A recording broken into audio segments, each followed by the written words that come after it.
నగరి పట్టణంలో డ్రైనేజీ సమస్యలు తీవ్ర రూపం దాల్చాయా?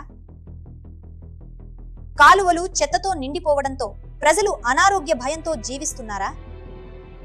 ఇదే అంశంపై సిపిఐ పార్టీ మున్సిపల్ అధికారులకు హెచ్చరిక జారీ చేసింది.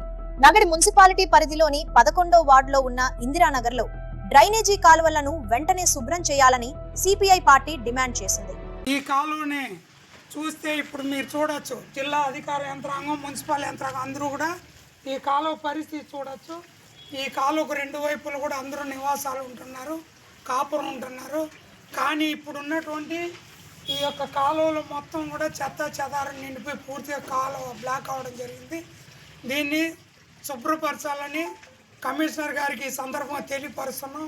మరో 5 రోజుల్లో కాలువల శుభ్రపరిచే పనులు ప్రారంభించకపోతే వార్డు ప్రజలను సమీకరించి మున్సిపల్ కార్యాలయం ఎదుట భారీ ఆందోళన చేపడతామని సిపిఐ పార్టీ హెచ్చరించింది.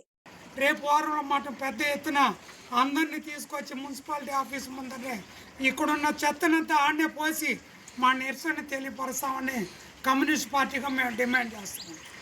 ఇలాంటి మరిన్ని తాజా వార్తల కోసం IHMO లైవ్ న్యూస్ ఆంధ్రప్రదేశ్ ను సబ్స్క్రైబ్ చేయండి.